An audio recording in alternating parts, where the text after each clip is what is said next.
지금 제가 이제 두 건을 설명을 드린 거는 여러분들이 매입하시는데 이 건물이 기준점이 돼서 보시는 매물들이 현재 시세에 맞는지 그런 고민을 한번 해보시면 좋지 않을까 라는 생각이 듭니다. 들으면 바뀐다. 노련한 돈시티에게 배우면 빌딩이 생긴다. 유능한 현업 컨설턴트에게 배우는 빌딩 실무 강의. 꿈이 있는 사람들의 시티. 돈시티. 네, 안녕하세요. 원빌딩 부동산 중개의 신동성 이사입니다. 오늘은 최근에 거래된 것들 등기에 이제 완벽하게 표시된 게 아니라 계약이 된 물건에 대해서 한번 얘기를 나눠보겠습니다. 지금 고객들이 이러한 정보를 드리면 굉장히 큰 도움이 된다고 많은 얘기들을 하세요. 그래서 제가 이번에는 일반적으로 거래된 것들이 아니라 그 지역에서 또는 그 동네 블럭에서 요게 이 정도 가격에 거래가 됐다, 이게 기준 가격이 될 수 있는 그러한 매물들을 한 번씩 소개시켜 드리도록 하겠습니다. 매물이라고 할 수 없겠네요. 계약이 된 상태의 건물들입니다. 제가 우선 최근에 불과 일주일 안에 거래된 것들 사례를 좀 찾다 보니까 몇 개를 좀 추려놨어요. 그 중에 하나가 봉천동에 있는 건물입니다.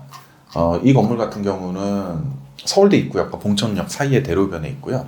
아시다시피 이 봉천역과 서울대 입구역 사이의 대로변 시세가 과거에는 평당 5천만 원, 6천만 원에 불과했었죠. 했던 가격이 과연 평당 어느 정도 수준의 거래가 됐는지 한번 보겠습니다. 네, 위치는 코너 건물이네요. 여기서 중요시할 부분은 꼬마 빌딩은 아니라는 부분입니다.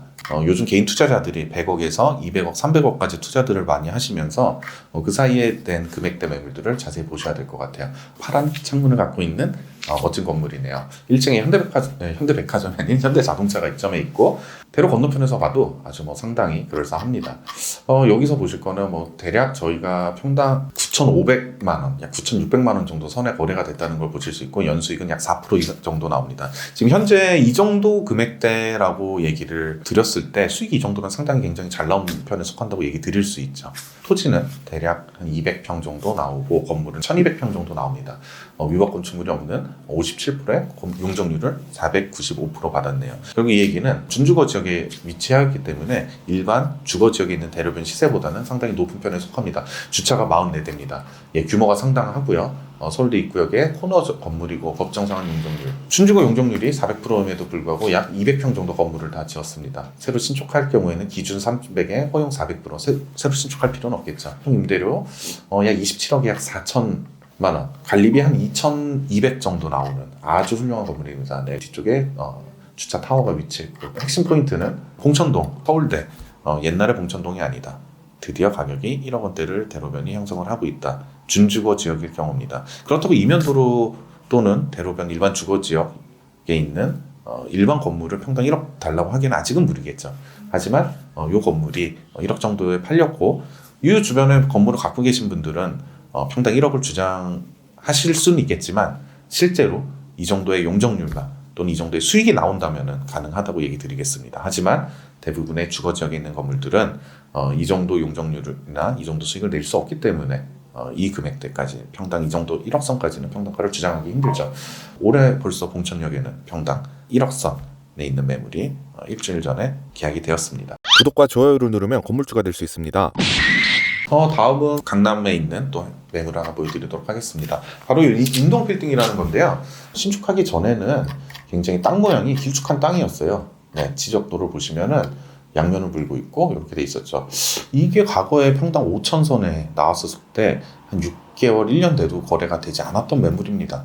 하지만 여기 신축하신 소유주분께서는 아주 잘 신축을 하신 것 같아요. 위치는 과거 구 르네상스 호텔 사거리 아시죠? 현재는 신세계 조선 호텔이 들어가 있는 바로 뒤쪽에 있는 12m 도로입니다. 건물은 좀 뒤로 길쭉하게 생겼어요. 그래서 당시에 이렇게 길쭉한 필지를 뭘 활용할 수 있느냐, 하지만 활용을 아주 잘하셨습니다. 뒤로 주차장을 빼시고 건물은 최대한 층수를 높여서 길쭉한 토지에 대한 단점을 보완을 했습니다. 지상 5층까지밖에 3종 일반 주거지역은 짓는 게 일반적이셨죠. 하지만 요거는 2층, 3층의 층수를 조금 줄이면서 지상 7층까지 올렸네요.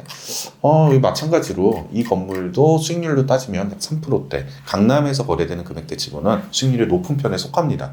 3.7% 매물 찾기 쉽지 않죠. 네, 이것도 마찬가지로 건물은 용적률 검표를 최대한 지었고 최신 건물에 속합니다. 신축한 지 얼마 안 됐죠. 하지만 제가 여기서 이 매물을 소개하는 이유는 이 12m 도로 여기도 마찬가지 1억 3천 역세권이 아닌 지역입니다. 이 지역은 역세권이 아닌 지역임에도 불구하고 12m 도로가 1억 3천에 거래되었다는 사실, 대로변에서 보이는 건물, 이거는 여러분들이 인지할 필요가 있다는 얘기죠. 이 얘기는 건물주 분들은 결국은 내 앞에 12m 도로 1억 3천에 있는 나온 매물은 없다, 또는 소유주들은 1억 3천에 내놓지는 않겠다. 특히 역세권이 있는 사거리에 있는 12m 도로 소유주분들이 이 매매 사실을 아시면 조금 더 올리지 않을까라는 생각이 듭니다. 건물을 만약에 이 금액대 정도 보신다고 하시면 이 정도 위치는 평당 1억 5천 정도 선까지는 앞으로 가지 않을까라는 생각이 드네요. 지금 제가 이제 두 건을 설명을 드린 거는 여러분들이 매입하시는데 이 건물이 기준점이 돼서 보시는 매물들이 현재 시세에 맞는지 그런 고민을 한번 해보시면 좋지 않을까라는 생각이 듭니다. 봉천동 평당 1억, 르네상스 호텔 사거리, 양방향도로 1억 3천에 거래되었다는 사실, 다음에 또 새로운 정보 드리도록 하겠습니다. 감사합니다. I need to know everything, who and the what and the where, I need everything. Trust me, I hear what you're saying, but act like it's new what you're telling me. I'm curious, George, I hop in the Porsche, it's 5 and a horse, I'm ready for war, I'm coming for throats, to turn to a ghost, I need to know everything. Now you be surprised at the info you get is by letting them talk, so I'm letting them talk.